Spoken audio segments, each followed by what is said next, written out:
Warm greeting to all. This session we are going to discuss design of quarter joint. So here we can see the design of socket and spike quarter joint.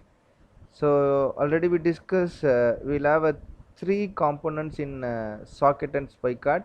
One is socket, another one is spike cord, another one is quarter.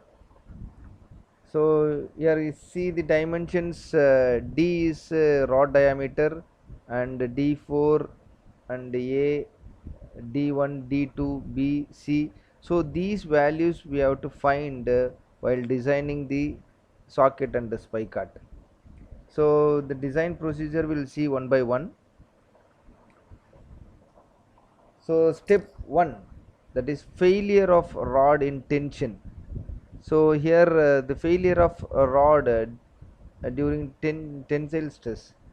So area of resisting tearing, which is equal to pi by 4 d square, a tearing strength of the rod, which is equal to pi by 4 d square into sigma t. Equating this load P, we have P equal to pi by 4 into d square into sigma t. From this we can calculate the diameter of the rod D. The step 2, failure of spike cord in tension across the weakest section or slot.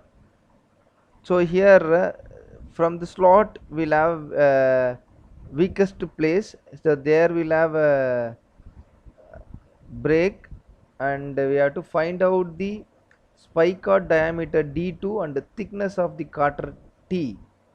So using this, P equal to pi by 4 D2 square minus D2 into T into sigma T. From this we can calculate what is D2 and T. So step 3, failure of rod or quarter in crushing. So due to crushing, find the spike cord diameter D2 and thickness of quarter T. So which one is maximum? Say in a previous step and this step, which one is maximum, that we can take as D2 and T. So here we have a formula P equal to D2 into T into sigma C.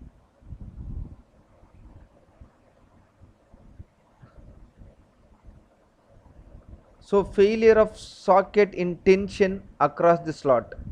So find the outer diameter of the socket D1 using the relationship P equal to pi by 4 D1 square minus D2 square minus D1 minus D2 into T into sigma T.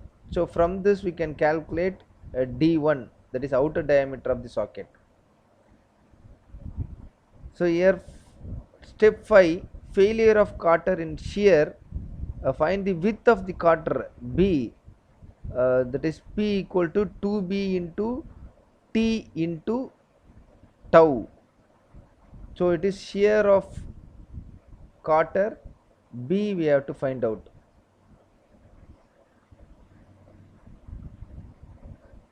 Step 6, failure of socket collar in crushing.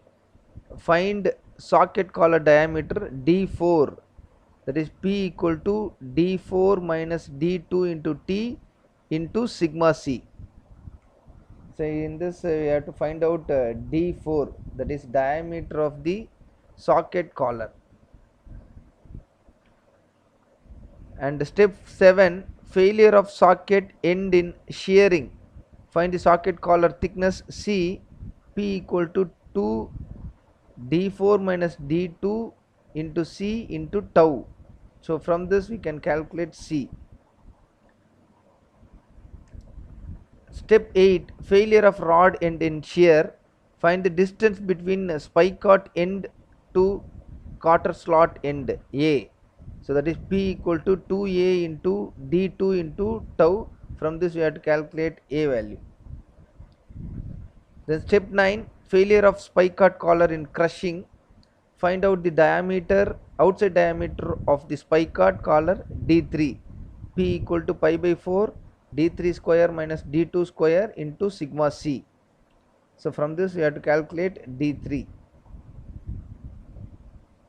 So step 10, failure of spicot collar in shearing. Find spicot collar thickness T1, P equal to pi d2 into T1 into tau. From this we have to calculate T1 value. So step 11, length of the cotter L. The empirical relationship is given L equal to 4D. Step 12, taper in cotter should not exceed 1 in 24. Step 13, draw the cotter is generally taken as 2 to 3 mm. Step 14, draw the cotter joint and show all the dimension in drawing. So next topic we'll discuss in the next class. Thank you.